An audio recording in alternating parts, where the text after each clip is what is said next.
Hello, entrepreneurs. Joe DeCharis, CPA extraordinaire, coming to you live from downtown Levittown, Long Island, New York, for another amazing episode of How to Win at Business.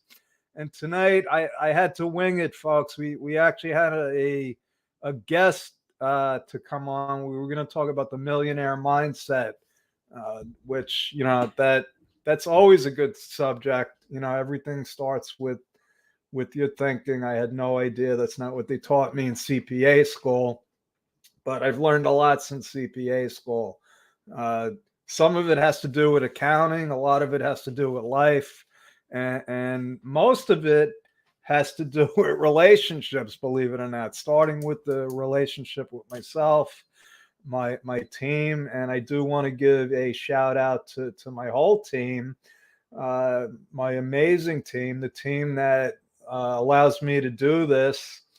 And thank you, Victoria, thank you, Corrine, thank you, Elizabeth, Janine. If I left you out, I'm sorry. There's way too many now. Not no. Let me preface that. Maybe I should go in another direction. Just thank you to everybody. Thank you, Larry Bratton. Thank you, Susan Shepard, Linda LaCour, our avatar. She served as our, not only as our software developer, but as the role model for our ideal client. And definitely my accounting team: Luz, uh, Carmela, Charlene, and our jokester team member, Carmela. I didn't realize that she had such a sense of humor. She's trying to get off for Labor Day. Okay, she's in the Philippines, and I said, well, yeah, only if you're in the United States you get off. So she might actually take a plane here just so she can get the day off. And so, Carmela, if you're planning on doing that, it's that's not going to work either. So unfortunately you'll be working. I'll be working too, because I don't get days off. According to our employee manual, I get no days off. So you're gonna have to suffer through the day with me. Uh, we'll talk about it in our team meeting tonight. But folks, what I decided to do is actually talk about something that's been, how should I say this, disturbing me. And it's been disturbing me for a long time. There's a bunch of things that disturb me, but this is like, uh, as far as business goes, I just don't get it.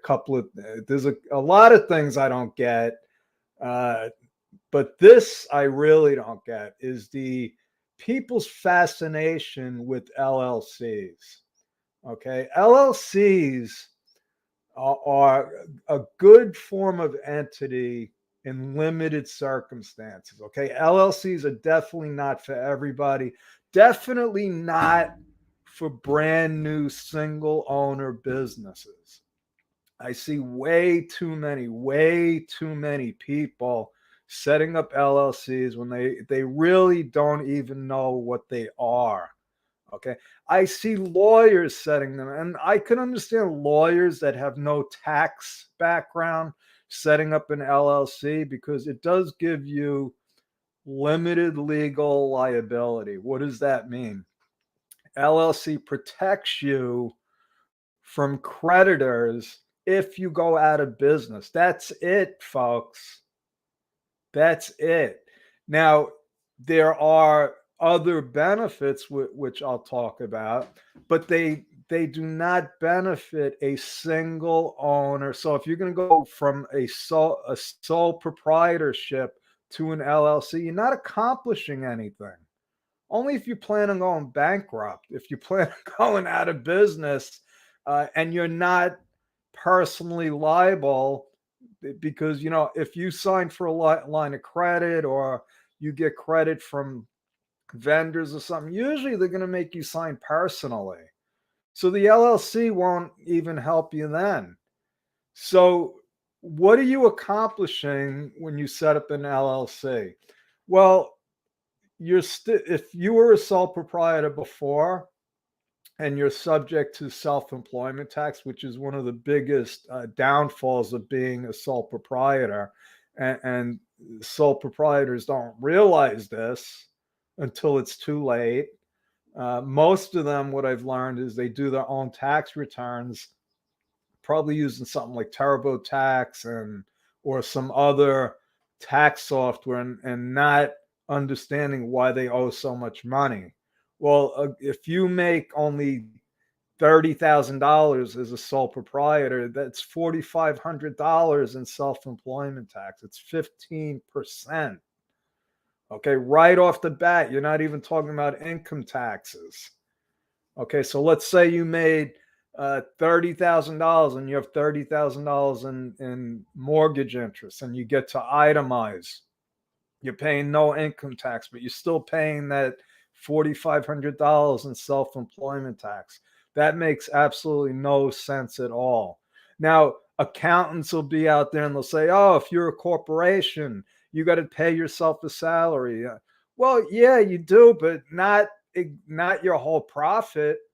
What business does that? They don't take, if you make $100,000, let's take $100,000 as salary. Well, guess what? You're going to pay payroll taxes on that. And now what you've done is you've created a loss for your business. And I've seen this happen. I've seen people that are S corps, which is the preferred way to do business. They do S corps and they give themselves a salary, or their accountant gives themselves. They wipe out their whole profit and they actually create a loss. So what they're doing is they're overpaying their taxes, because now you're paying self-employment tax or social security tax as a corporation, because now you're taking a salary and you're creating a loss. So you're going to reduce your income tax, but you're paying a higher social security tax. But anyway, so here's the thing. I'm in a lot of Facebook groups, LinkedIn groups, and accountants and bookkeepers are in there. These are the groups that I'm in. And they ask questions like, oh, my client, and this was one that we got today. My client wants me to set up an LLC for them in New York. It looks a little complicated. What should I do? Now, this is coming from a bookkeeper. So why a business owner is asking their bookkeeper to set up an entity for them is beyond me. But at least she had the intelligence to put it out there. And it is, a little complicated. If you don't know what to do, anybody could set up their own entity by going to the Secretary of State website. A lot of people don't even know that. They'll go to LegalZoom or one of these other online companies that will set up an entity. And they're order takers. They'll just do whatever if you say, hey, I want an LLC, they'll say, okay, here's an LLC, and they'll charge you whatever. Now, in New York State, it costs you twice as much to set up an LLC, because you got to publish. You got to publish in a daily newspaper and I think a weekly or a month. I don't even know, because I don't set up LLCs like that for business owners. Now, why? Because what I said, an LLC is not recognized by the IRS. So if you're looking for tax benefits, you get zero. An LLC is what the IRS calls a disregarded entity. What do they mean? They mean that, hey, we're so happy that you have a state limited liability company or limited liability partnership if there's more than one owner, but there's no tax form for you. We're going to default you to one of our other entities. Now, if you're a single owner, that means they're going to default you to a sole proprietorship. If there's more than one owner, they default you to a partnership. So that's what you are if you're not an LLC. So you've done nothing as far as the IRS is concerned. Now, some smart aleck accountant or book, I don't know what they were, but in the group they said, oh, form the LLC and then elect to be an S corp. Well, yeah, you can do that when we get clients, new clients that are LLCs, and we get a lot of them because somebody set them up as an LLC or somebody told them to be an LLC, and that's what they did. And we take them and we fill out Form 8832, which is the IRS form that tells them, I don't want to be a sole proprietor, or I don't want to be taxed as a partnership. I want to be taxed as a corporation. So, what sense does it make to set up an LLC, especially in New York, if you're going to be making, if you're going to be paying twice as much because of the publishing issue, and a lot of other states, not every state requires you to publish, but they're still going to charge you at least the same amount to set up a corporation as they are to set up an LLC. So now, once you tell the IRS you want to be taxed as a corporation, you could either stay as a corporation or tell them you want to be with another form, Form 2553, and become an S Corp. Okay. And the difference is it really has to do with your current tax situation, whether or not you want to elect to be an S Corp or stay as a C Corp. It's as simple as that. And I'll tell you, like I said, it depends on, really, it depends on if you have any taxable income currently. Okay, if you have a job, pension plan that you're paying taxes on, you're better off being an S corp for the most part. Okay, now there's reasons for people to stay as a C corp, but the bottom line is you don't want to be an LLC, not for tax purposes. So my answer to this person, there were two comments that really got to me.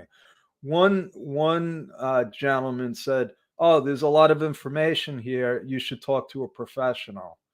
Well, hello, I'm a professional. I'm a CPA. I've been doing this over 40 years. When I worked at CPA firms, it was a no-brainer. It wasn't even a question. Oh, you want to be an S corp? Of course. We didn't do work with sole proprietors because if they came in as a sole proprietor, we turned them into S corps. Only until I started going out there in the public and marketing did I find out that so many people out of 30 million businesses, 28 million are still doing business as a sole proprietor. And I didn't understand why. Well, I understand why now, and I'm going to share that with you. So one gentleman said, "Oh, you should talk to a professional." Well, I am a professional, and you know who you are if you're watching this. You're in the Facebook group. And the other thing I said was, why would you be an LLC and then why would you pay to be an LLC and then convert to be an S corp? All you're doing is you're adding another form. You're adding Form 8832, where now you got to ask the IRS for permission. I don't know where these people get this information. And probably the internet, because when I saw that 28 million people were still classified as sole proprietors, it didn't make sense. So I went on the small business SBA website, and they don't say anything about the benefits of being an S corp. What they say is being a sole proprietor is the easiest form of doing business. Well, yeah, of course it is. You're a sole proprietor when you start a business, whether you know it or not. If you're driving a car for Uber or Lyft, you're a sole proprietor. You get a 1099. Anybody that's getting a 1099 is a sole proprietor. So if you have an Amazon store, an eBay store, and you don't tell the IRS you want to be incorporated, you're a sole proprietor. And what does that mean? 100% of your net profits are subject to self-employment tax. Okay. Now that puts sole proprietors at a huge disadvantage compared to people that are corporations. Why?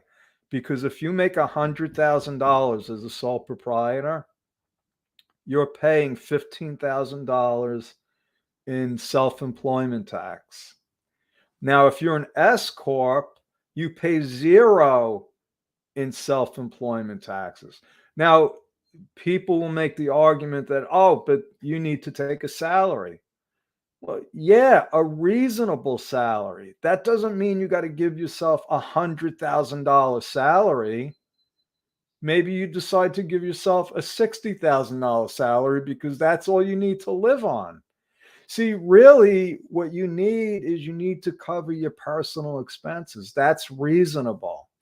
So if your personal expenses come out to, let's say, $4,000 a month, and you take a $5,000 a month salary, and the difference goes to taxes, well, now you're only paying $7,500 in the Social Security taxes. So that's 7.5% less if you take a $60,000 salary. Now, your income taxes are going to be exactly the same because it's a $100,000 profit. The difference is with an S corp, you're going to get a $60,000 salary and a $40,000 profit on your from your S corp. It flows through. With a sole proprietorship, you're going to have a $100,000 profit on the front of your return, so your adjusted gross income is going to be the same. Well, then you get a small deduction for what you paid in self-employment tax. Okay, so that's going to reduce your income tax by a little, but the offset is not $7,500. So I could show you the math, and it just doesn't make sense. So on the Small Business Administration website, they're touting the simplicity of being a sole proprietor, and that being a corporation is really complicated. Well, if you're in business, what are you in business because you don't want anything complicated? And if you're in business making 100,000, isn't it worth a little bit of complication to save all that money? And the complication really isn't that complicated. They say you need to have a board of directors meeting. You have to have shareholder meetings. Well, if you're the only shareholder, what are you going to have a meeting with yourself? Think about it. I elect myself as president. Okay. Let me document this.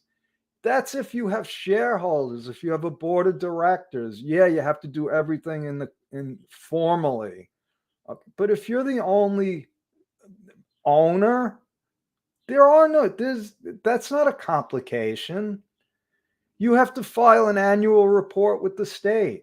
Oh my God, that's way too complicated. Let me pay you that extra, all that extra money because I don't want all that complication.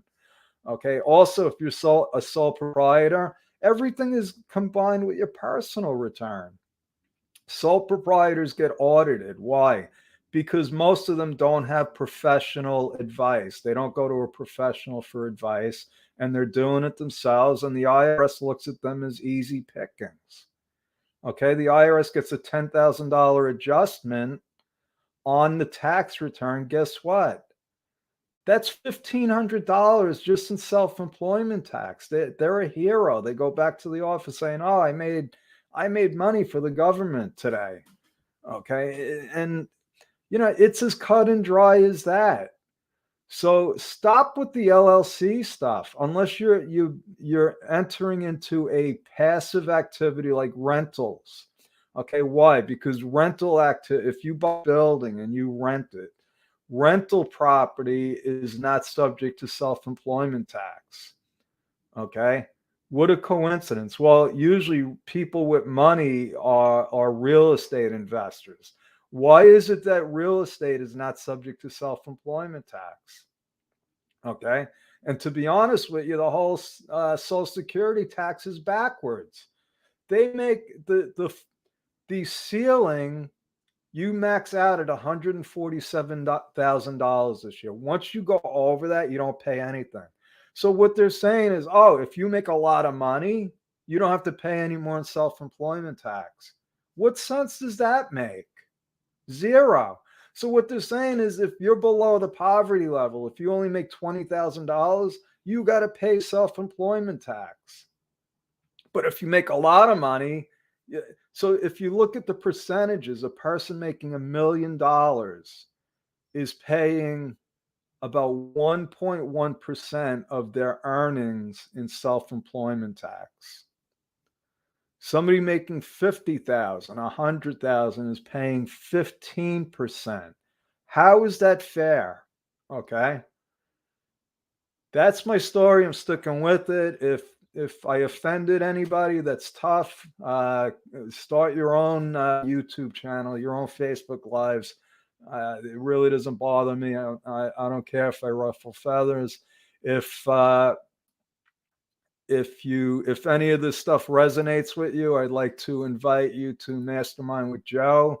If you're an accountant, a lawyer, you don't agree with me, come to the mastermind group. I will debate anybody, not adversarially, but let's look at the facts. You give me the facts, you bring a client situation, and we'll compare them side by side.